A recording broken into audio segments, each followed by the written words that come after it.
Hi students, के D sir new classes में आपका स्वागत है। आज हम 10th क्लास के बारे में थोड़ी चर्चा करेंगे, जिसमें हमारा टॉपिक है साइंस। तो विज्ञान की परिभाषा आप सभी जानते हैं। विज्ञान किसी विषय या वस्तु का सुव्यवस्थित एवं सुसंगठित और क्रमबद्ध ज्ञान ही विज्ञान कहलाता है। विज्ञान के जो भाग हैं मुख्य रूप से 3 भाग होते हैं: भौतिक विज्ञान, रसायन विज्ञान और जीव विज्ञान। जबकि इसके अन्य भाग भी होते हैं हमारे सामाजिक विज्ञान, कृषि विज्ञान, ठीक है ना, भूगोल विज्ञान और कंप्यूटर विज्ञान। तो जिनके पीछे विज्ञान शब्द आता है वो सभी विज्ञान की श्रेणी में आते हैं, लेकिन मुख्य रूप से हमारे 3 विज्ञान हैं और इन्हीं के बारे में हम लोग 10th क्लास में पढ़ते हैं। लेकिन हमारा जो विषय होगा वो रसायन विज्ञान होगा। क्या होगा हमारा? रसायन विज्ञान। तो रसायन विज्ञान की परिभाषा से आप सभी वाकिफ़ हैं, लेकिन मैं फिर भी रिवाइज कर देता हूँ। पदार्थ या द्रव्यों के भौतिक एवं रासायनिक संगठन का अध्ययन हम किसके अंतर्गत करते हैं? रसायन विज्ञान के अंतर्गत करते हैं। मैं थोड़ी परिभाषा शॉर्ट में लेके चल रहा हूँ। तो पदार्थ या द्रव्य, जो 2 शब्द यहाँ पर आए हैं, पदार्थ या द्रव्य, एक ही बात है, इनका अर्थ एक ही होता है। तो मैं अगर पूरे ब्रह्मांड की बात करता हूँ, मेरा पूरा यूनिवर्सल जो होता है, पूरा यूनिवर्सल मतलब ब्रह्मांड, वो द्रव्य और ऊर्जा दोनों से मिलकर बना होता है। तो द्रव्य को ऊर्जा में और ऊर्जा को द्रव्य में कन्वर्ट किया जा सकता है। इसके बारे में थोड़ा आगे जानेंगे। तो द्रव्य का मतलब होता है जो स्थान घेरता है, जिसमें अपना भार होता है, ठीक है। तो द्रव्य की जानकारी जब हमें होती है तो द्रव्य के बाद हम बात करते हैं द्रव्य के वर्गीकरण की। तो द्रव्य का जो वर्गीकरण होता है, द्रव्य का वर्गीकरण 2 टाइप से किया गया है, जिसमें पहला वर्गीकरण हमारा भौतिक वर्गीकरण आता है और दूसरा हमारा आता है रासायनिक वर्गीकरण। भौतिक वर्गीकरण के आधार पर द्रव्य को ठोस, द्रव, गैस मुख्य रूप से 3 अवस्थाओं में माना जाता है, जबकि एक चौथी अवस्था भी खोजी गई थी जिसका नाम था प्लाज्मा, और एक और अवस्था भी बताई जाती है। लेकिन हम लोग मुख्य रूप से यहाँ पर 3 ही अवस्थाएं पढ़ेंगे: ठोस, द्रव, गैस। तो रासायनिक वर्गीकरण के आधार पर द्रव्य को 2 भागों में बांटा गया था। एक हमारा होता है शुद्ध पदार्थ और दूसरा हमारा होता है मिश्रण। और शुद्ध पदार्थ को भी 2 भागों में बांटा गया है, तत्व और यौगिक में। और मिश्रण के भी 2 पार्ट्स होते हैं, समांगी मिश्रण और विषमांगी मिश्रण। तो इनके बारे में हम कुछ नेक्स्ट क्लासों में चर्चा करेंगे, लेकिन हमें जो जानना है वो मेन पर्पस हमारा क्या है? द्रव्य। तो द्रव्य के अंदर जो भौतिक वर्गीकरण के आधार पर जो 3 अवस्थाएं हैं हमारी, मुख्य रूप से ठोस, द्रव, गैस। तो इसमें हमारा जो ठोस है, आप सभी जानते हैं, ठोस जिसका आकार, आयतन और द्रव्यमान तीनों निश्चित होते हैं। द्रव्य का मतलब होता है हमारे पास जिनका आकार तो क्या होता है? अनिश्चित होता है, जबकि आयतन क्या होता है? निश्चित होता है। लेकिन गैस जो होती है, ना तो उनका आयतन निश्चित होता है और न ही उनका आकार निश्चित होता है। तो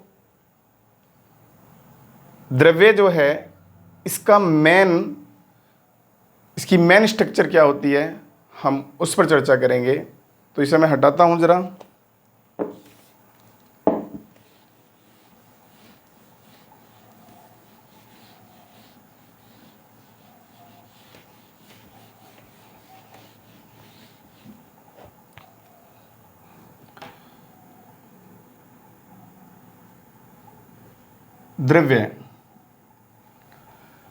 द्रव्य का जो पहले मूल कण माना जाता था उसे परमाणु माना जाता था।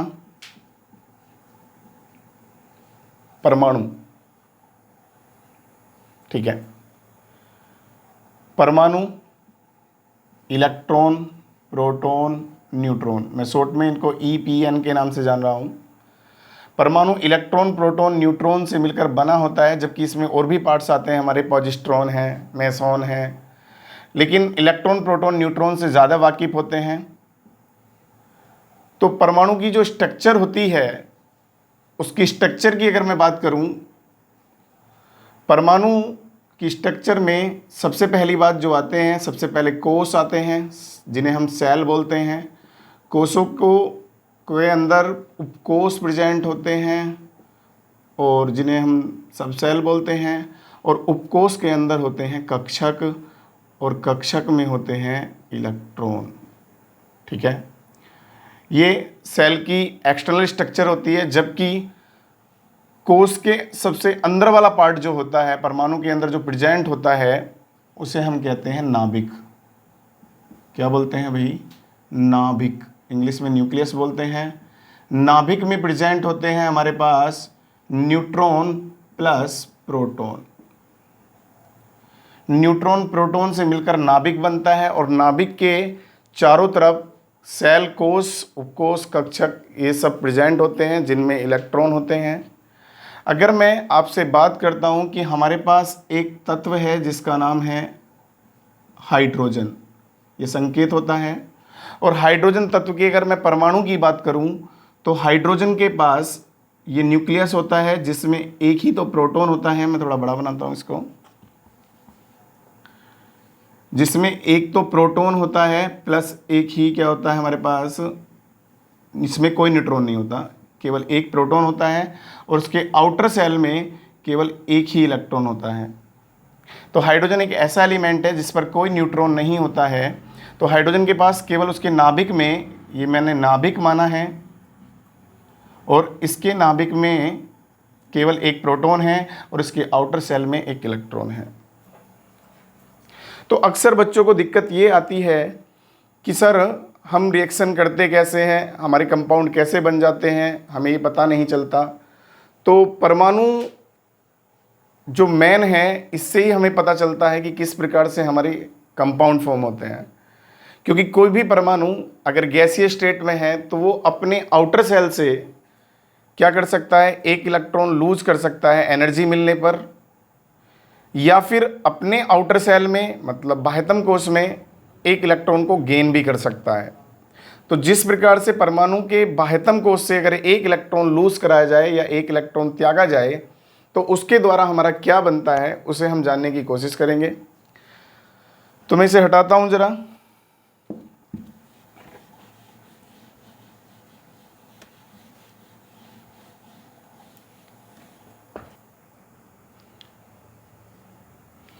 तो पहले हम कुछ तत्व जान लेते हैं, तब उनके परमाणु के बारे में जानेंगे जिनकी हमें ज़्यादा ज़रूरत है। होते तो बहुत सारे हैं, बट केवल उन्हें ही जानना है जिनकी हमें ज़रूरत है, मैं उनको जानूंगा।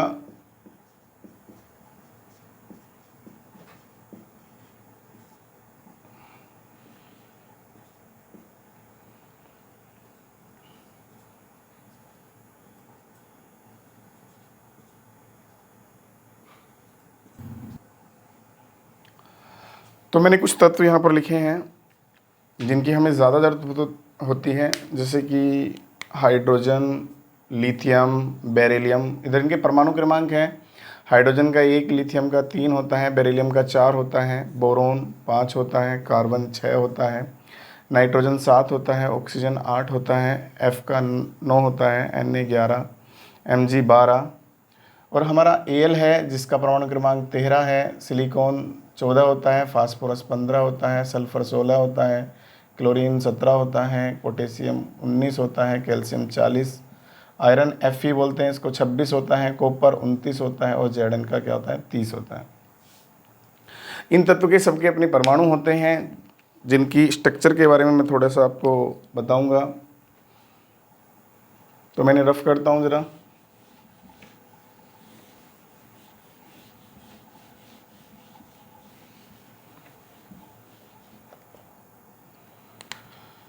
मैं एक तत्व उठाता हूं, सबसे पहले सोडियम। सोडियम जिसका परमाणु कुछ इस प्रकार से होगा। ये मेरा नाभिक है, और इस नाभिक के चारों तरफ क्या है, ये मेरी शैल है। तो इसे मैंने अगर नाभिक माना है तो नाभिक में मेरे न्यूट्रॉन प्लस प्रोटॉन दोनों होते हैं। तो ये मैंने नाभिक मान लिया है, और इस नाभिक के चारों ओर सेल है। तो सबसे पहले हमें ये जानना है कि इसका परमाणु क्रमांक कितना होता है, 11 होता है। अभी हमने लिखा था। तो सोडियम का परमाणु क्रमांक 11 है, तो 11 है। अगर मैं इसके इलेक्ट्रॉनिक विन्यास की बात करूं तो इलेक्ट्रॉनिक विन्यास आप पढ़ के आए थे, बोहर में एक नियम था 2n² का। किसका ला था ये? बोहर का ला था बोहर नियम। तो इस बोहर नियम में हमने पढ़ा था 2n² का नियम। n होता है हमारे पास जहाँ n होता है हमारा कोस। क्या होता है भाई? कोस। और कोस हमारे मैक्सिमम कितने हो सकते हैं जो अब तक ज्ञात हैं? n बराबर 1, 2, 3, 4, 5, 6 और 1 7। अब तक टोटल 7 ज्ञात हैं, जबकि आगे कितने भी हो सकते हैं। तो अगर मैं पहली कोस की बात करूं n बराबर 1 के लिए, तो 2 इंटू 1 का वर्ग हमारा आएगा, तो कितना आ जाएगा टोटल? 2। ऐसे ही n बराबर 2, तो 2 इंटू 2 का वर्ग बराबर 8 आ जाएगा। 3, ऐसे ही 3 का वर्ग 18 आ जाएगा। n बराबर 4, 2 इंटू 4 का वर्ग, तो 32 आएगा। तो इसी प्रकार से ये हमारे क्या होते हैं? सेल होते हैं, और प्रत्येक सेल में कितने इलेक्ट्रॉन्स आ सकते हैं ये हमारे शो करते हैं इलेक्ट्रॉन को। तो चलो हम सोडियम को देखते हैं। इसी प्रकार से सोडियम के अंदर परमाणु क्रमांक सोडियम का कितना है? 11 है। तो ये बात भी हम याद रखेंगे कि इलेक्ट्रॉन इजकल टू किसके होते हैं? प्रोटॉन के बराबर होते हैं हमारे जेड के। और जेड शो करता है हमारा परमाणु संख्या को। जेड शो करता है हमारा परमाणु संख्या को। अगर मेरा परमाणु क्रमांक Na का 11 है, तो उसके अंदर 11 ही इलेक्ट्रॉन होंगे और 11 ही प्रोटॉन होंगे। अगर 11 प्रोटॉन और इलेक्ट्रॉन सोडियम के अंदर प्रेजेंट हैं, तो मैं पहले सेल की बात करता हूं, और आप लोग जानते हैं पहले सेल में केवल इलेक्ट्रॉन 2 आ सकते हैं, इससे ज़्यादा नहीं आ सकते। कम रह सकते हैं पर 2 से ज़्यादा नहीं आ सकते। दूसरे सेल में मेरे इलेक्ट्रॉन आ सकते हैं 8। तो पहला सेल कंप्लीट हुआ, दूसरा सेल कंप्लीट हुआ, बचा अगला नेक्स्ट सेल तीसरे सेल में। तो इनको ऐड करते रहेंगे, इनके इक्वल करना है। 2, 8, 10, और यहाँ पर कितना है? 11। तो मेरे पास कितने सेल आए? 3 सेल आए। पहला सेल, दूसरा सेल और तीसरा सेल, क्योंकि कोस है 1, 2 और 3। पहला सेल कंप्लीट है, दूसरा सेल कंप्लीट है, तीसरा सेल क्या है मेरा? अनकम्प्लीट है। और इसको ही मैं बोलता हूँ संयोजी कोष। क्या बोलता हूँ भैया मैं? संयोजी कोष। संयोजी कोष इंग्लिश में वैलेंसी सेल भी बोल सकते हैं हम इसको। तो संयोजी कोष में अगर मैं बात करूं, पहले सेल में मेरे 2 इलेक्ट्रॉन्स आए हैं, यहां पर 1 इलेक्ट्रॉन्स और 2 इलेक्ट्रॉन्स। और अगर मैं दूसरे सेल की बात करूं तो 1, 2, 3, 4, 5, 6, 7 और 1 8। अब इसके बाद एक सेल और बचा है हमारा, जिसको मैं बोलता हूँ लास्ट सेल है संयोजी कोष, और इसमें मेरा केवल 1 ही इलेक्ट्रॉन आया है। अगर मैं किसी माध्यम से इसको एनर्जी दूं, तो ये आउटर सेल से मेरा 1 इलेक्ट्रॉन बाहर जा सकता है। तो कुछ हम कहते हैं कि अगर हमारे परमाणु में 11 इलेक्ट्रॉन हैं, कितने इलेक्ट्रॉन हैं टोटल? 11 इलेक्ट्रॉन हैं, तो 11 ही प्रोटॉन हैं। प्रत्येक इलेक्ट्रॉन प्रोटॉन को क्या करता है? प्रत्येक प्रोटॉन इलेक्ट्रॉन को आकर्षित करता है। इलेक्ट्रॉन प्रोटॉन के बीच में क्या होता है? आकर्षण होता है। और उस आकर्षण के कारण अगर मैं बात करूं कि इस इलेक्ट्रॉन को अगर मैं 11वें नंबर को बाहर निकालना चाहूं, तो मेरे पास से अगर 1 इलेक्ट्रॉन बाहर जाता है तो 10 इलेक्ट्रॉन शेष बच जाते हैं। 1 इलेक्ट्रॉन मेरा क्या हो जाएगा भैया? रिमूव हो जाएगा। बट मेरे पास प्रोटॉन की संख्या अभी भी 11 होगी। तो मैं अगर सोडियम के आउटर सेल से 1 इलेक्ट्रॉन निकालता हूं, बट गैसीय स्टेट के अंदर निकलेगा, Na पॉजिटिव और प्लस 1 इलेक्ट्रॉन क्या हो गया? लूज हुआ है, या ये बाहर वाला इलेक्ट्रॉन मैंने त्याग दिया है। अगर मैंने एनर्जी मिलने पर इस इलेक्ट्रॉन को बाहर निकाला है, तो मेरे पास बचता है सोडियम आयन। इसे मैं बोलूँगा सोडियम आयन। अब से पहले ये परमाणु था, बट इलेक्ट्रॉन के त्यागने के बाद ये किस में चेंज हो गया भैया? आयन में चेंज हो गया। तो अगर हम इस आयन की बात करें, इस आयन पर ये प्लस चार्ज क्या शो करना चाहता है? ये मेन पॉइंट है। कुछ लोग कहते हैं कि पॉजिटिव चार्ज आ जाता है तो ये शो करता है धनात्मक है, लेकिन मैं इसके बारे में बताना चाहता हूं आपको कि जब मेरे पास इस परमाणु में 11 इलेक्ट्रॉन और 11 प्रोटॉन थे, एनर्जी मिलने पर एक इलेक्ट्रॉन को त्याग दिया गया। तो पहले क्या होता था कि 11 इलेक्ट्रॉन और 11 प्रोटॉन के बीच में क्या था? आकर्षण था। क्या था भैया? आकर्षण था। अगर 11 प्रोटॉन और 11 इलेक्ट्रॉन के बीच में आकर्षण था, एनर्जी मिलने से एक इलेक्ट्रॉन को अगर त्याग दिया गया तो शेष मेरे पास इलेक्ट्रॉन कितने बचे? अब 10 इलेक्ट्रॉन। और 10 इलेक्ट्रॉन को बांधने वाले 10 प्रोटॉन तो सेम है, 10 प्रोटॉन तो सेम है। अब 10 इलेक्ट्रॉन 10 प्रोटॉन को क्या कर रख रहे हैं? बांध कर रख रहे हैं। अगर 10 इलेक्ट्रॉन को 10 प्रोटॉन बांध के रखते हैं तो एक अतिरिक्त प्रोटॉन जिसके साथ का एक इलेक्ट्रॉन बाहर चला गया है, वो प्रोटॉन मेरे पूरे परमाणु में क्या करेगा? चारों तरफ घूमता रहेगा और वो शो करता रहेगा उस पर एक इलेक्ट्रॉन की कमी है, और वो जो प्लस है वो 11वें नंबर का प्रोटॉन है, क्योंकि 10 इलेक्ट्रॉन 10 प्रोटॉन से क्या हो गए हैं? अट्रैक्ट हो गए हैं।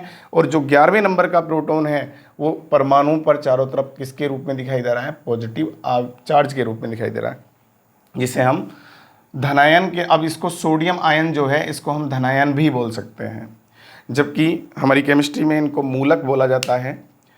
तो इस प्रकार से हमारा क्या बना है? एक पॉजिटिव आयन बना है। तो मैंने बताया था कि आपको किस प्रकार से जो सोडियम होता है हमारा परमाणु, उसके परमाणु से एनर्जी मिलने पर एक इलेक्ट्रॉन जो लूज होता है या त्यागा जाता है, तो उसके कारण जो मेरा सोडियम आयन बना है।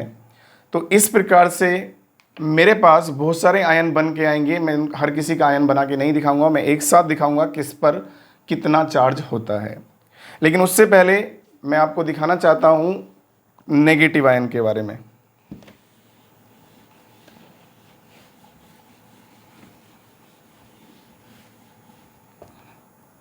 जैसे कि हमारे पास एक तत्व है फ्लोरीन, जबकि इसे फ्लोरीन बोलते हैं, परमाणु क्रमांक इसका 9 होता है। अगर मैं इसके इलेक्ट्रॉनिक कॉन्फ़िगरेशन की बात करूं तो वही बात है 9। इसमें इलेक्ट्रॉन बराबर प्रोटॉन बराबर किसके होगा? जेड के होगा। अगर इलेक्ट्रॉन इसमें 9 है तो प्रोटॉन भी 9 होंगे और जेड भी इसमें 9 होगा।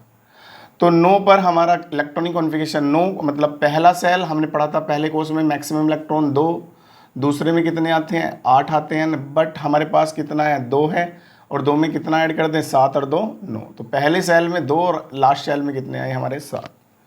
तो ध्यान रखना, किसी भी एलिमेंट के आउटर सेल में जो इलेक्ट्रॉन होते हैं वही तो क्या कहलाते हैं? हमारे वैलेंसी इलेक्ट्रॉन, या मैं इनको संयोजी इलेक्ट्रॉन भी बोल दूंगा, संयोजी इलेक्ट्रॉन।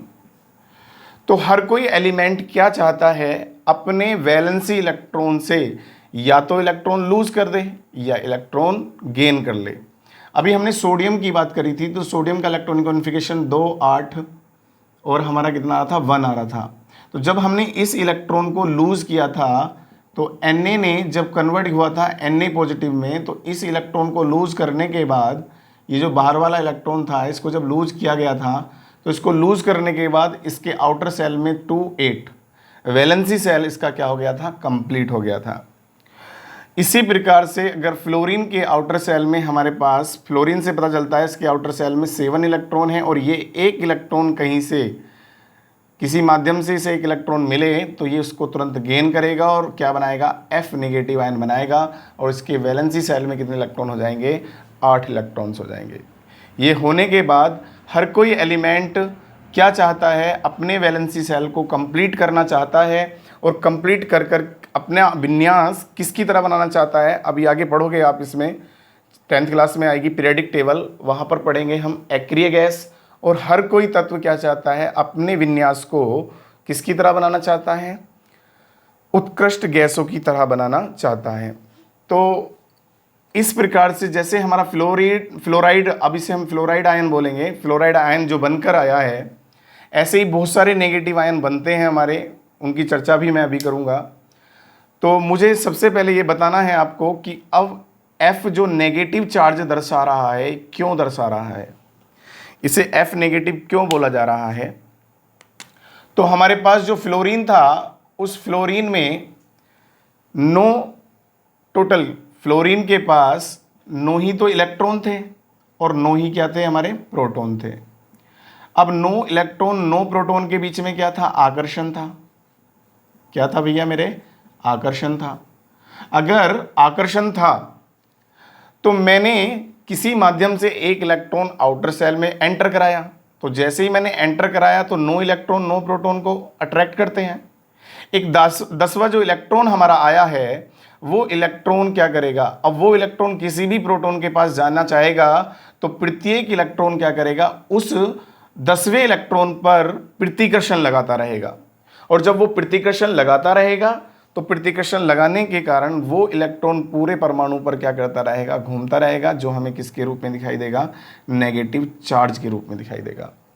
तो उस नेगेटिव का अर्थ समझ में आया सबको क्या होता है। ऐसे ही मैंने पॉजिटिव के बारे में बताया था कि जब सोडियम के आउटर सेल में एक इलेक्ट्रॉन एनर्जी मिलने पर बाहर निकल जाता है तो हमारा होता क्या है, जो एक शेष प्रोटॉन है जिसका साथी एक इलेक्ट्रॉन बाहर चला गया है वो पूरे परमाणु पर घूमता है एक इलेक्ट्रॉन की तलाश पर, वही किसके रूप में दिखाई देता है, प्लस के रूप में।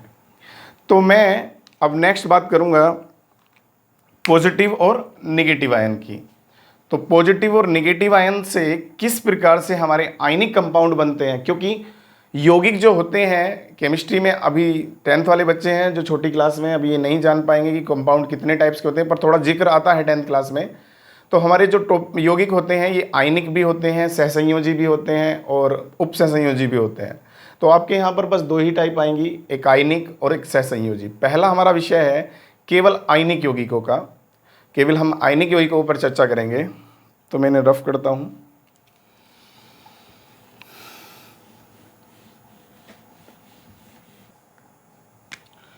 तो देखो मेरे कुछ आयन हैं जो पॉजिटिव आयन और नेगेटिव आयन है, मैंने एक साथ सबको लिखा है यहाँ पर।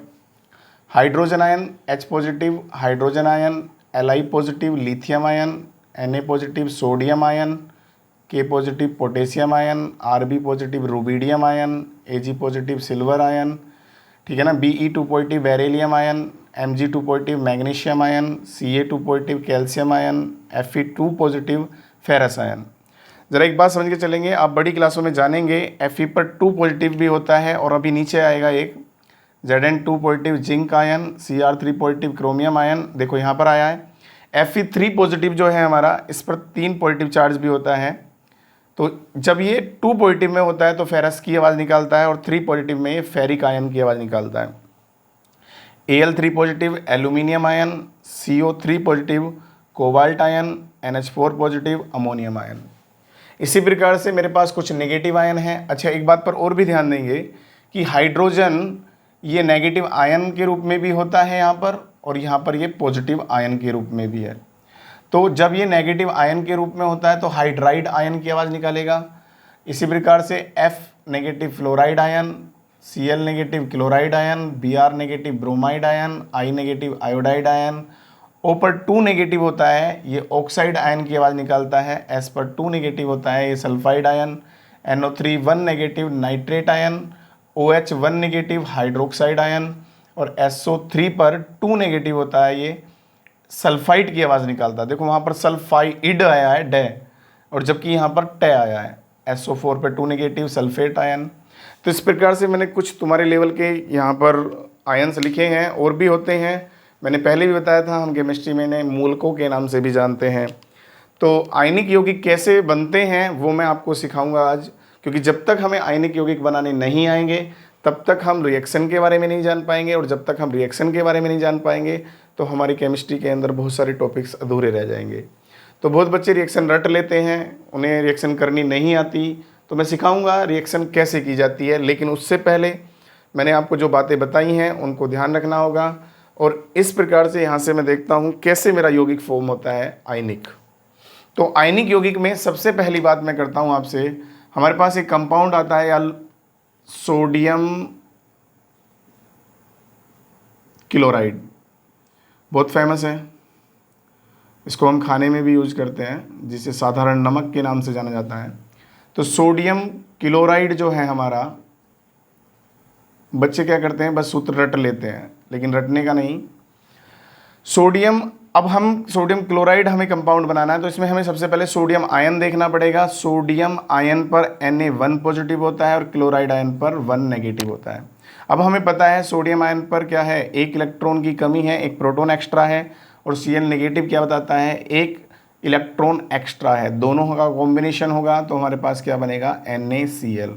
तो सोडियम क्लोराइड का हमारा कंपाउंड फॉर्म हो गया। जैसे हमने कहा आपसे क्या, जिंक क्लोराइड, क्या कहा भाई, जिंक क्लोराइड। अब जिंक क्लोराइड में हमें ध्यान देना है, जिंक क्लोराइड जो है, इसमें जो जिंक आया है उस पर कितना चार्ज होता है, एन पर, Zn पे 2 पॉजिटिव होता है और Cl पर 1 नेगेटिव होता है। तो अब जरा देखेंगे, यहाँ पर तो सेम आयन थे तो क्रॉस हो गए, मतलब एक तरह से बराबर बराबर इलेक्ट्रॉन प्रोटॉन थे तो पूरे हो गए। लेकिन यहाँ Zn 2 पॉजिटिव और Cl 1 नेगेटिव बता रहा है, तो ये कहना चाहता है कि Zn के पास 2 इलेक्ट्रॉन की ज़रूरत है और Cl के पास केवल 1 इलेक्ट्रॉन है, क्योंकि इकला Cl है। तो हमें क्या करना पड़ेगा, इकले Zn की वैलेंसी या संयुक्ता पूर्ण करने के लिए Cl के कितने इलेक्ट्रॉन, कितने Cl के परमाणु आगे आएंगे, 2 आएंगे। तो हम ऐसे भी मान सकते हैं कि Zn Cl के आगे क्या आ जाएगा, 2 आ जाएगा। क्या जाएगा भैया, 2 आ जाएगा। क्यों, क्योंकि 2 चार्ज बताता है कि इकला Cl Zn की वैलेंसी पूरा नहीं कर सकता, इसलिए इसका जो जितना चार्ज होता है वो हम इसकी क्या बना देते हैं, यहाँ पर एक तरह से नीचे घात बना देते हैं। चलो अब हम देखते हैं नेक्स्ट आगे।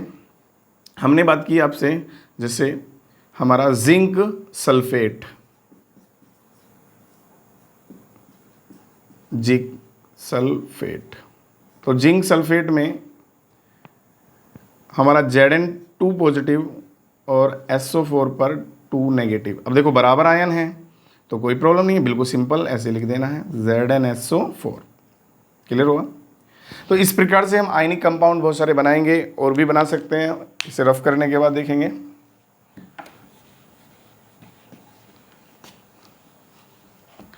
तो देखो जैसे कि वो कहता है पोटेशियम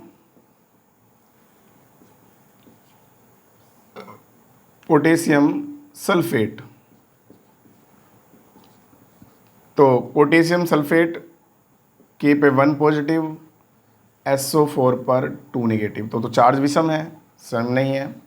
तो 2 चार्ज ये बताना चाहता है कि K के कितने चाहिए हमें आयन, डबल चाहिए, तो हम क्या करेंगे, 2 इसकी SO4, इस प्रकार से दिखा सकते हैं, 2 चार्ज यहाँ और 1 चार्ज यहाँ, तो K2SO4। उसके बाद हमने कहा, उसने कहा कैल्शियम सल्फेट,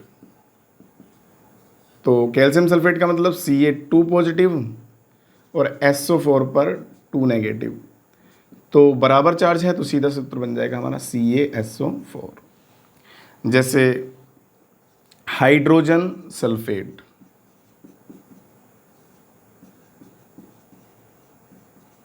हाइड्रोजन सल्फेट, तो हाइड्रोजन पर 1 पॉजिटिव, SO4 पे 2 नेगेटिव, तो क्या आएगा, 2 चार्ज, इसका मतलब विषम है, तो सीधा सीधा बात है, तो ये 2 चार्ज H2SO4 बन गया।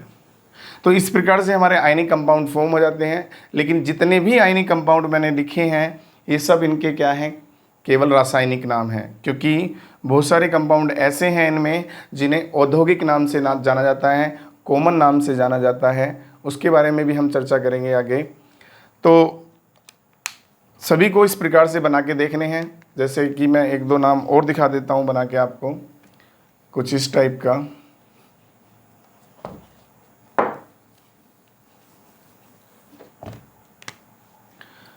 एक हमारे पास कंपाउंड है यहाँ पर आयन, जैसे कि एक कंपाउंड हम ले सकते हैं Al2SO4 की होल थ्राइस। तो ये कैसे बना, तो इसके लिए सबसे पहली बात हमारे पास क्या आती है, एल्यूमिनियम, क्या है भैया, एल्यूमिनियम, एल्यूमिनियम सल्फेट। तो एल्यूमिनियम सल्फेट Al पर 3 पॉजिटिव होता है और SO4 पर 2 नेगेटिव होता है।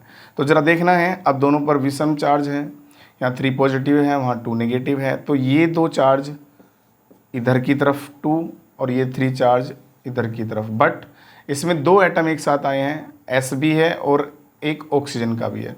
तो 2 एटम के लिए हम ऐसे 3 नहीं लगा सकते, तो इसलिए क्या लगाना पड़ेगा, हमें ब्रैकेट लगाकर होल थ्राइस लगाना पड़ेगा। जैसे एक वर्ड आ जाता है हमारे पास और, calcium, calcium hydride, calcium hydride.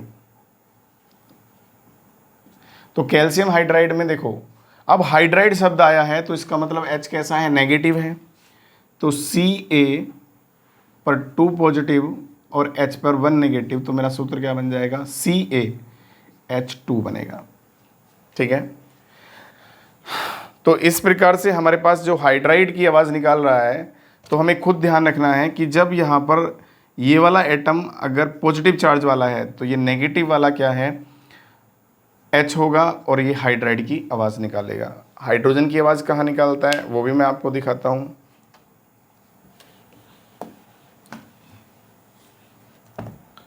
देखो, जैसे हमारे पास है हाइड्रोजन क्लोराइड, हाइड्रोजन क्लोराइड, तो हाइड्रोजन का आयन H पॉजिटिव और Cl का नेगेटिव, तो क्या बन जाएगा, सीधा है, बराबर का आयन है। तो देखो यह नेगेटिव वाले के साथ पॉजिटिव वाले का काम कर रहा है और हाइड्रोजन आयन की आवाज़ निकालेगा, तो इसलिए इसका नाम क्या बना, हाइड्रोजन क्लोराइड। तो इस प्रकार से मैंने आपको आयनिक कंपाउंड बनाने सिखाए हैं। कुछ % हम आयनिक कंपाउंड इसी प्रकार से पढ़ते हैं। जैसे हमारा टॉपिक बहुत आता है इसमें, जिंक सल्फाइड। तो जिंक सल्फाइड का मतलब Zn2 पॉजिटिव और S पर 2 नेगेटिव, ऐसे भी लिख सकते हैं। तो बराबर इक्वल चार्ज है तो ZnS बन जाएगा। तो इस प्रकार से मैंने आपको आयनिक कंपाउंड बनाने सिखाए हैं। तो आप सभी को इस प्रकार से ये आयन्स याद कर लेने हैं। तो देखो भाई, मैंने कहीं नहीं बोला है, मैं वीडियो में हटता रहा हूँ, आप स्क्रीनशॉट लेते रहिएगा। तो इस प्रकार से इन आयनों को याद कर लीजिएगा। जब तक आप कुछ याद नहीं करेंगे तब तक आपको कुछ समझ में नहीं आएगा। आयन को याद करिएगा और आयनिक यौगिक बनाने की प्रैक्टिस करिएगा। आपके पास बुक है, आपकी बुक में बहुत सारे कंपाउंड है, कंपाउंड उठाइए और इस ट्रिक से, जैसे मैंने तुम्हें सिखाया है, बनाने की कोशिश कीजिए। तो मैंने आज आपको बताए हैं आयनिक कंपाउंड कैसे बनते हैं, लेकिन कुछ कोवलेंट कंपाउंड भी होते हैं हमारे पास, जैसे सहसंयोजी यौगिक। उनके सूत्र हमें वैलेंसी के आधार पर याद रखने पड़ते हैं, क्योंकि उनके लिए कोई ऐसी ट्रिक नहीं है कि हम लोग आयन बनाएं और बता दें। उनके लिए वहाँ पर क्या होता है, सहसंयोजी कंपाउंडों में संयोजकताएँ पूर्ण होती हैं। अभी आएंगे आगे कुछ चैप्टर हैं हमारे ऐसे 10th क्लास में भी, जिनमें सहसंयोजी यौगिक का जिक्र किया गया है। उन्हें हम तभी बताएंगे। पहला चैप्टर, दूसरा चैप्टर जो हमारा है, तो उनमें ज़्यादातर हमारे इन्हीं कंपाउंड से क्या है, टॉपिक है। तो मैंने आज आपको आयनिक यौगिक बनाने सिखाए हैं। तो सभी को क्या करने हैं, आयनिक यौगिक बनाकर देखने हैं। तो भाई आज की क्लास इतनी ही। नेक्स्ट वीडियो में हम आपको सिखाएंगे रिएक्शन किस प्रकार से होती हैं। तो आज हमारी ये फर्स्ट क्लास थी। अगर क्लास के अंदर कोई थोड़ी त्रुटि हो तो इग्नोर करना। तो ओके, थैंक्स, बाय।